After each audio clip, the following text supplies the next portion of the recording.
welcome to the Marina Skua podcast. My name's Marina. I'm a dyer and knitwear designer based in Wiltshire in the southwest of England.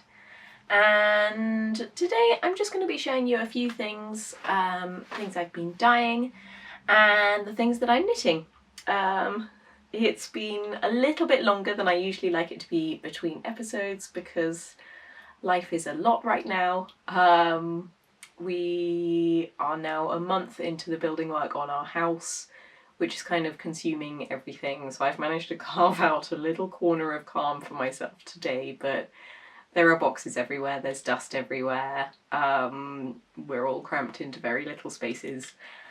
And I've been ill, I've had dental surgery, everything has been so much, and I'm in the middle of show prep. So if today's episode is a little bit both short and possibly slightly chaotic or incoherent, I do apologise.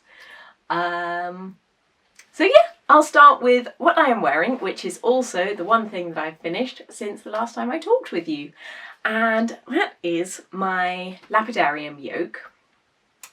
This is a design I released back in the autumn, and I started off making one for my husband in like bluey greeny shades, and ever since then I've wanted one for myself, and I took ages trying to decide colours, but I'm really pleased with how this came out. Like, just this little pop of colour here is just so much fun, and especially because February is just quite dark and gloomy, and so this little pop of colour is bringing me lots of joy. So yes, the yarn is my Mendip DK. The main body here is the sheep cloudy colour, which is the natural grey. So I dye the yarn on two coloured bases. So there's the grey base and a white base, and then I dye the same colours on both to give pairs of colours, which is really fun. So the ones dyed on the grey base tend to be quite dark and moody, and then the ones on the sunny base are quite clear and bright. So the navy blue that I've got on the cuffs and the hem here, and as the main contrast colour in the yoke, that one is night on the cloudy base. Then we've got fox at the bottom and top of the yoke here, again on the cloudy base, and then teal and ore on the sunny base. And so yeah, I'm really pleased with the colour combination. I love how it's turned out. I really like the fit on me. So it is a unisex design. I've obviously made one for my husband, and other than taking some length off the body, because I have quite a short body, I've followed the pattern as written. Oh, I also did tubular bind-offs on the cuffs and hem, but that's like a really minor difference. But I'm doing tubular bind-offs increasingly because I just really like the neat finish that they give. So yeah, that's this one. It's lapidarium. I'll put a link for you, and I love it. I'm trying really hard to resist doing another version in like nice earthy colours, sort of slightly murky pinks and greens and browns and maybe some oranges. Really tempting, but I have lots of other things on my plate first. So I am going to be wearing this one at Unravel, which is a yarn show in Farnham in the southeast of England. I will be there. Oh, I should know the dates off the top of my head. I'll put them on here. It's the last weekend in February, which is not this weekend, but the next one. So I've been doing lots of prep for that one. I'm going to be taking lots and lots of fibre with me. And I've also had a fresh delivery of the Mendip yarn. So I'm going to be dyeing up lots of my regular colours on that one, so that hopefully I'll have good stock. But also, because it's only just arrived and it's been a while and there have been some problems with the mill, I will be able to take pre-orders for if you want quantities that aren't available on the day. And the pre-orders are also available on the website. I'm going to be checking and tweaking inventory to make sure that you can actually order enough on there now that I have more of the base available. So yeah, excited about my Mendip yarn, and I'm eyeing a massive pile of fibre here and trying to work out how best to show you. So these will be ones that I'm going to take with me to the show. Ooh, I can't actually remember how many colours I've done here, but it's a few. So this is the Skua blend, wool tops.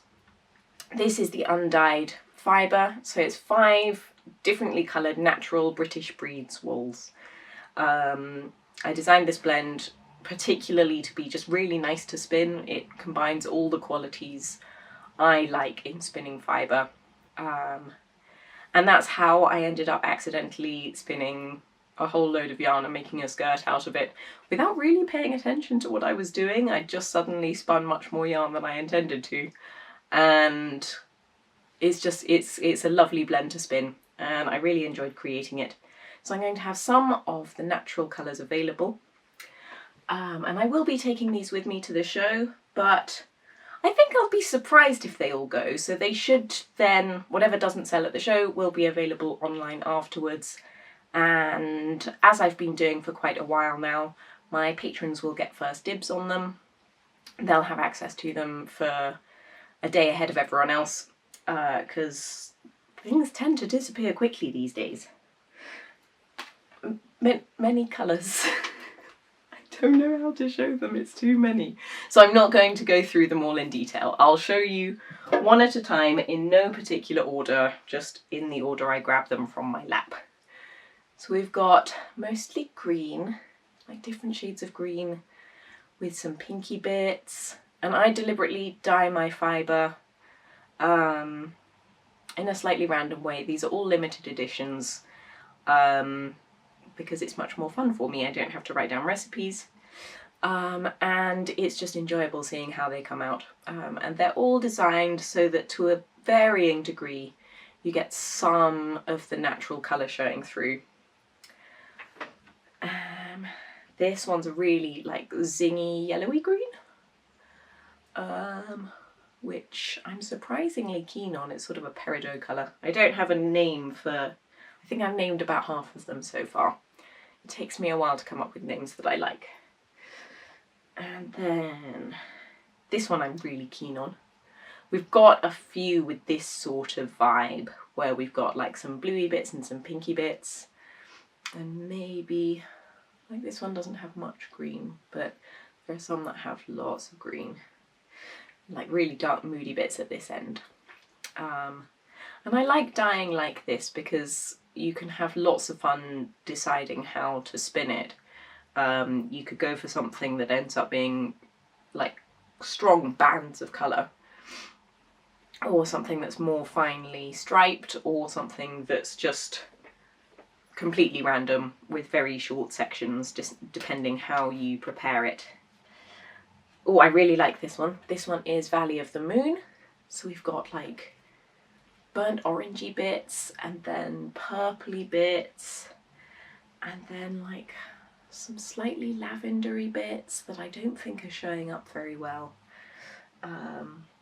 I'm really keen on this one.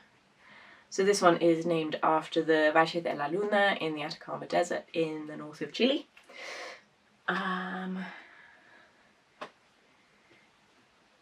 This one's a much more sort of gentle one.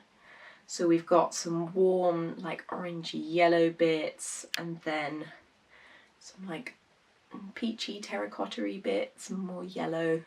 But there's much more of the natural colour showing through there.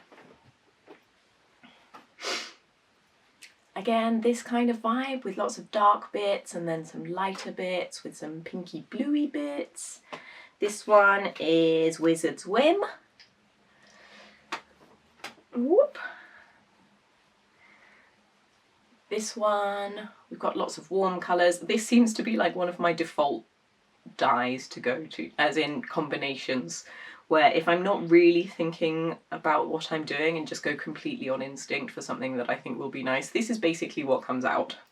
It's like it's got some of the natural colour coming through, it's got nice warm orangey bits but also some pinky bits, and it's just really like heartening. And lots and lots of green. This one is Den of Leaves.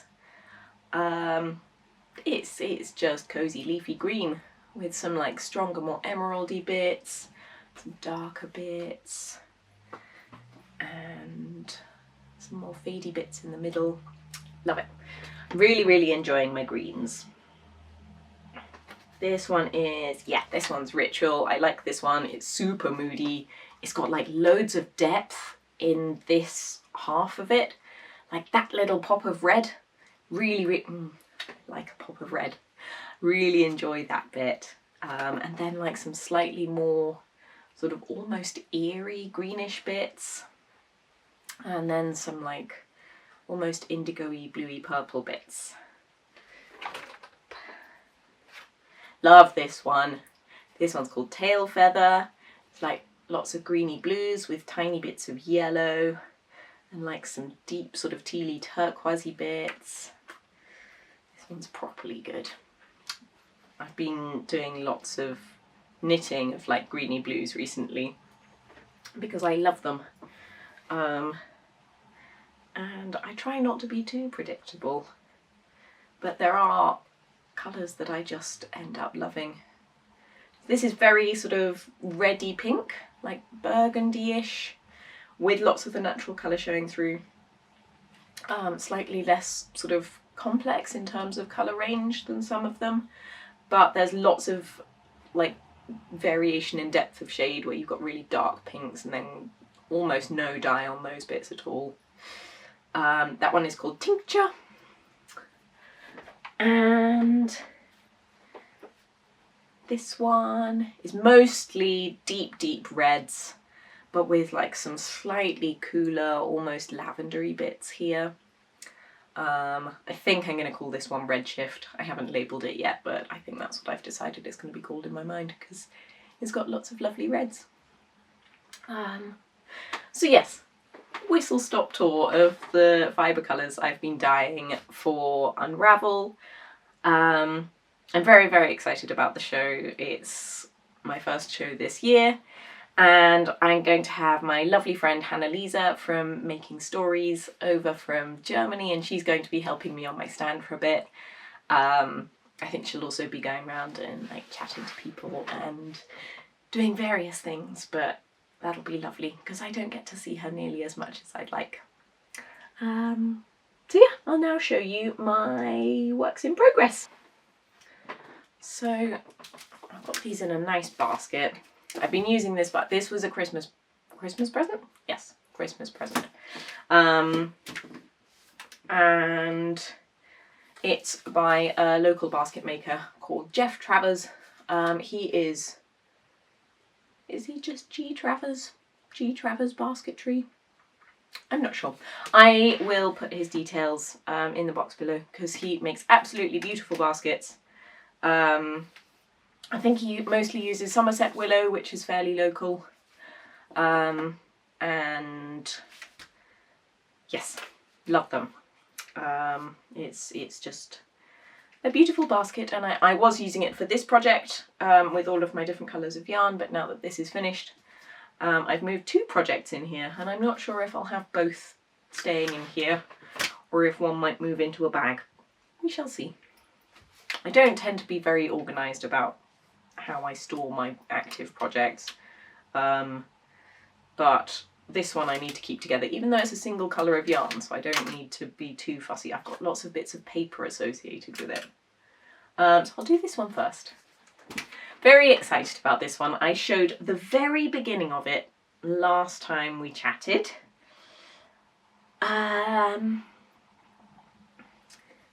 This is going to be a scrumper cardigan. So year before last, I believe, just before Christmas, I released the scrumper waistcoat. It is a rather lovely pattern, if I say so myself. It has moss stitch details and cables running up the sides and then round the armholes. And the cardigan is going to be very much the same thing, but with sleeves. So I am not quite halfway through the body. So I have, I think, just one more buttonhole to do. 1, 2, 3, 4, 2 more buttonholes to do, but I'm almost at the next one. And then I'll be doing the rest of the body and then picking up for the sleeves, and I'm excited about the sleeves because I think they're going to be nice, and I love cardigans, and I feel like I don't have enough in my wardrobe, and I'm probably slightly overcompensating by suddenly going for loads of cardigans. So there's this one, and then I've got another one that I'm going to show you in a minute, and another one that I'm about to cast on, but I thought I should get on with some existing projects before casting on another one, because my goodness, it's a lot. So yes, the yarn for this one is John Arbon Textiles Appledore DK. The colour is Sweet Coppin, which is just this, it changes depending how you look at it. It's a sort of, in some lights it's a slightly purpley pink, in some lights it's a kind of browny red. It's basically lots of pink and brown with some bits of green that kind of, you know, pink and green are fairly opposite on the colour wheel, so they kind of cancel each other out. So where you've got a really bright, vibrant pink and quite a sort of aqua-y, jadey green, they kind of flatten each other, but at the same time you've got loads and loads of depth in the yarn. It's really nice. And that's one of the things I love about Appledore. I talk about it all the time. I love the yarn. It's probably like one of my top 2 yarns. And I will talk in a minute about one of the many reasons why. But yeah, it's just, I like the tweediness. I like blending opposite sides of the colour wheel for really interesting effects, and something that seems like it should be super bright then becomes something more muted but with loads of depth and visual interest. So yes, I was going to talk about actually this yarn and this yarn, 2 of my favourite yarns, both DK weight. I do like knitting in DK weight, it's enjoyable. And the Mendip, this is literally my favourite yarn to knit. It's really, really round, it's bouncy, it feels nice on my hands, and it just knits like a dream. Like it doesn't split for me, and it's really fun for colour work. It's just so enjoyable, and it wears really nicely. Like I'm going to talk about pilling. So if you don't know, pilling is where your wool or knitted stuff goes bobbly, and it's a quality I really dislike in yarns. Like, I think a bit of pilling is acceptable over a long period of time, but there are lots of yarns out there that are very popular that pill an awful lot, and I hate it. It makes me really annoyed. So this one will pill a little bit. It's woolen spun yarn, so difference between woolen and worsted yarn. Worsted, all of the fibres are kind of aligned. So if you imagine that each strand of wool is vaguely parallel. The fibres are prepared so that they're all sort of going in roughly the same direction, and that gives a very strong, smooth yarn that tends to be fairly dense and quite compact. A woolen spun yarn, by contrast, has all of the fibres kind of going like this, which traps a lot more air, so they tend to be warmer and cosier and more lightweight, and I really like them for colour work. I think they look lovely in colour work. They can be quite plump and round, which I love, and the difference between the 2 types of prep and spinning will vary depending on what fibre you're using as well. So there is like a lot of the yarn that is popular now. Like, I don't use superwash yarn wherever possible. I just don't like it. It doesn't feel like wool anymore. If you're not familiar with the term superwash, it is basically if you've got wool that says it's machine washable, that's probably superwash. And the process involved in that is they chemically strip the scales off wool.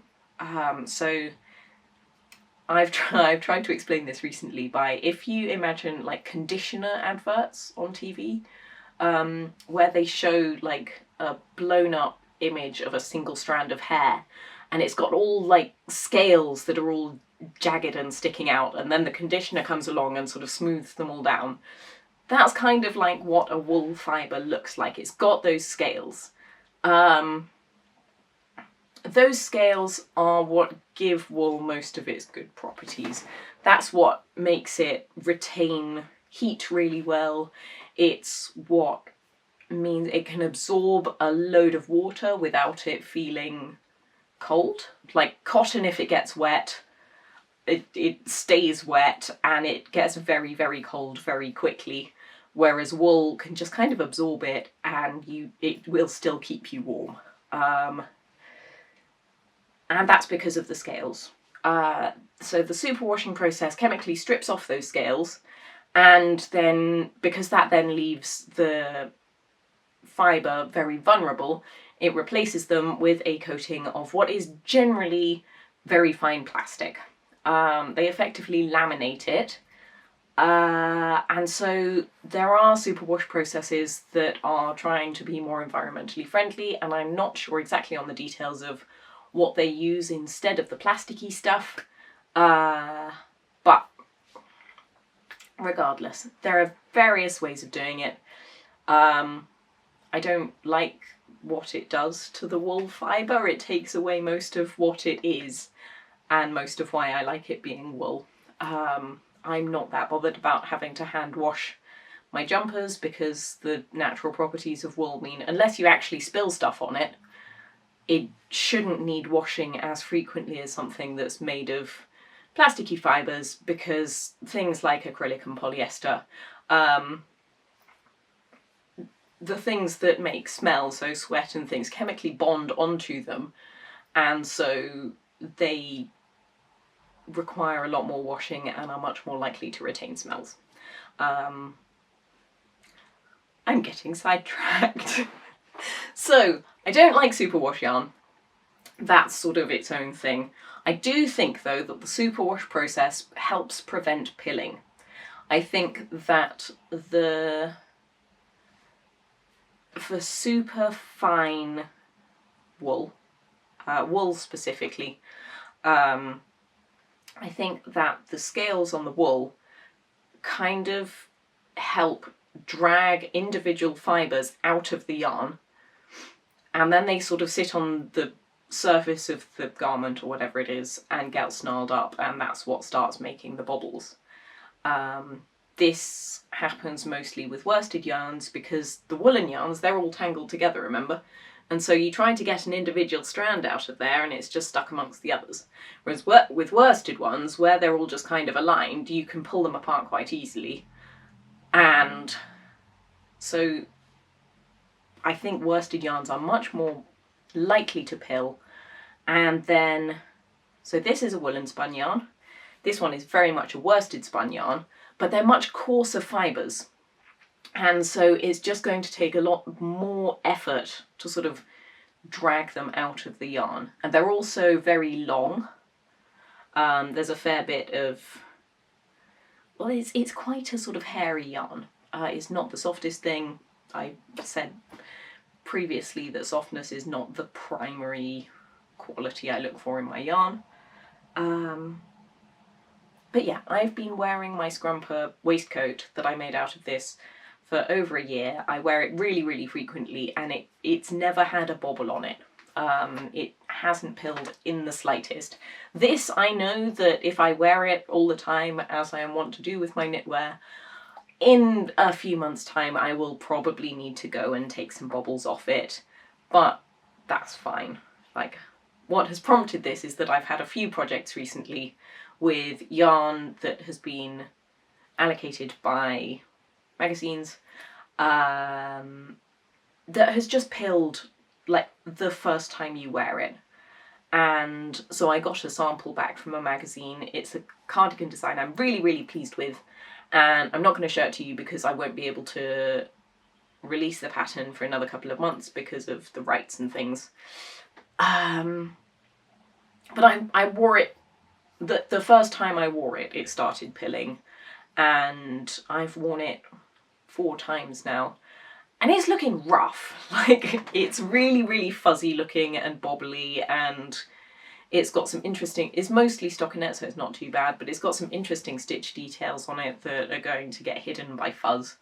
And if it's something like cables, that's really difficult to remove the fuzz from, because you've got textural stuff that means that it's like, if you're using a shaver or something, it's easier to do that on a flat surface. So yes, that's a rant about pilling and why I prefer not to use worsted spun superfine wool yarn. And again, superwashing does take away a lot of those problems, and it means that the yarns don't drag enough to, because they're sort of smoother, they don't drag enough to get free, but at the same time that adds lots of other qualities that I don't really like. So yes, I'm going to be sticking with either woolen spun yarns or slightly coarser ones that I know hold up really, really well. And I mean, I say that, I'm also going to be using other yarns depending on how things go with magazines and stuff, because I publish patterns for a living and I don't always get 100% say over what I use. And I will just argue for natural fibres wherever possible, and fingers crossed I get nice ones. So yes, rant about pilling. And I shall show you my final project, which I can't actually remember what I've showed of this previously. Because I haven't worked on it in quite a long time. I was working on it at some point last year. I can't even remember when I put it aside. And then I just had loads on my plate of other knitting things, other things I needed to cast on. I needed the needles for other projects. And so it got put aside and into what eventually became the naughty corner, because I realised that I hadn't left my spreadsheet in as good a shape as I should have done before putting it away. And so I spent this morning going through and trying to work out what the hell was going on with my spreadsheet so that I can continue working. But this is a sweet cardi. The yarn is Rauma Finull.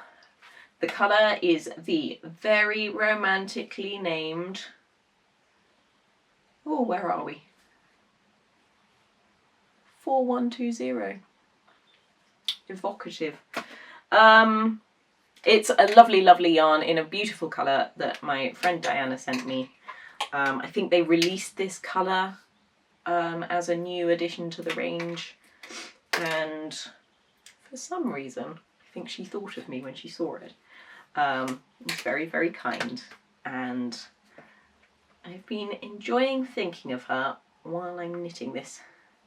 So we've just got the yoke of a cardi. It might have been in exactly this stage last time I showed you, but I don't remember, and I've just started working on it again, so I'm getting it out.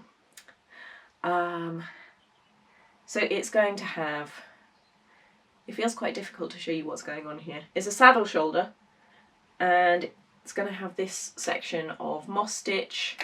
I love sections of moss stitch. I feel like this is becoming a bit of a theme. It's going to run down the top of the shoulder, and then I've got bits of paper with like drawings of what's going on,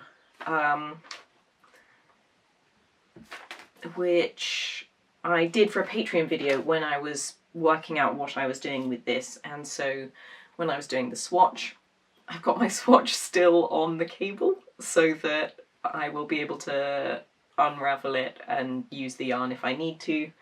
The swatch has been blocked. It's just still on the cable. I haven't bound it off because I do that sometimes. And so it's going to have a nice little sort of weird cabley twisty detail sort of round the top of the arm. And I've got my mad chart for my increases because it's top down and you've got increases at different rates for the neckline, front and back, and sleeves. And they're in different sections because it's a saddle shoulder, so it angles. The pattern will come with a massive chart where it has row by row what you should be doing. So a lot of the rows will just be blank because they're plain, but then it will have abbreviations for like S if you need to increase the sleeves on that round, and yeah. So because it is horrendously difficult to keep track of if you're trying to do it. Well, my usual method is weird little circles with like dots and bold outlines and things depending on what I need to do on that round, and I end up having to come up with more and more things depending on how many different things I'm keeping track of. But this is much easier, so that will be included in the pattern, probably so that people don't hate knitting it and it's just easier for everyone. So yes, I haven't made a huge amount of progress on that lately at all because it was hibernating, and now it's out and I'm excited about it and everything is cardigans. I'm going to be casting on another cardigan soon, which I had queued up for when I finished this one, but I'm going to make myself make some progress on those before I do so. And actually, while we're talking about things I'm working on and getting on with things, this one, the Scrumper cardigan, if I say it aloud, I have to do it. I am hoping to have the pattern ready to release before the John Arbon Mill Open weekend, which is the first or second weekend in June. I think it's the 7th and the 8th. I will be going down there. I will have a stand with my patterns, but not my yarns, which is quite exciting. I've not done a show just for my designs before. I'll also have some of my cards and things, but I won't have yarn. I'm excited at the prospect of not having to take massive boxes and shelves and all of the paraphernalia that requires a lot of setup. So I have my patterns. They won't all be... I won't have printed versions of every single pattern, but I will have a decent selection, and I'll obviously have copies of all the ones I've done in John Arbon yarns, and I will also be able to... I'll have samples of other ones and can do digital downloads and things. And on the Sunday of that weekend, I am doing a talk, and I'm really excited about it. It's going to be my first solo talk in quite a long time, and it's going to be specifically about sort of slow craft and using local fibres. And that is one of the things I'm really, really passionate about, and another reason I love this yarn is that all of the fibres are from the West Country, which is where I live and where John Arbon textiles are, and it's sort of going to be about both personal connection to our projects and also the impact it has on the environment, and a tiny bit about local economies and things. And yeah, I mean, like I said with my other cardigan, I'm enjoying thinking of my friend Diana while I'm knitting it because she gave me the yarn, and I think having connections embedded in our projects is really special and makes us appreciate the things we make even more. So those are the things I'm going to be discussing, and I'm going to have lots of samples of like my hand spun stuff and some of my like really slow projects that I've done through multiple stages. So yes, I'm very excited about that talk and about the show itself. I'll put a link below so that you can get tickets for that one. And yeah, I always love going to see the people at John Arbon, and I love chatting to you guys and whoever's vaguely local and able to reach it. I would love to see you there. I think that's probably enough rambling. The light is going here. I have to pack up before the family gets home, and everything that was meant to be in this corner I've just put everywhere else, so can't actually get to the front door at all. I did say last time that I was considering filming some of the work in the house and vlogging some of the renovation stuff. I did a couple of days of starting to do that, and then I very rapidly got ill and really overwhelmed. Like, having to do painting and stuff whilst managing a 2-year-old and trying to keep your business going is a lot. And so I decided not to add having to film things on top of that because it's too much. So yeah, but I'll probably show some photos when things are done. I mean, all of the walls upstairs have been torn down and put back up again. In different places and with actual like insulation in them, and we're having a bathroom put up there that wasn't there before.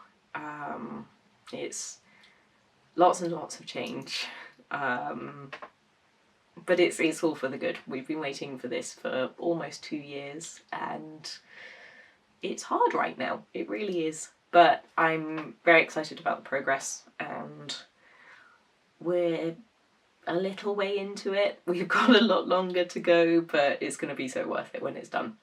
So enough about my chaos house.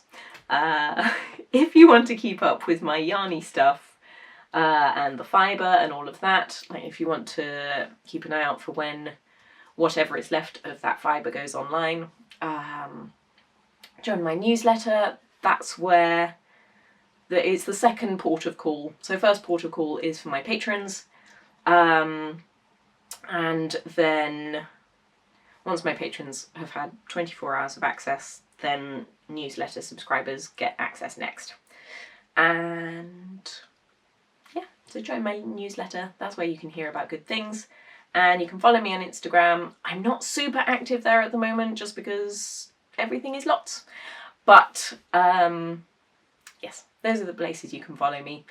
Thank you very much for joining me, and I hope to catch you next time.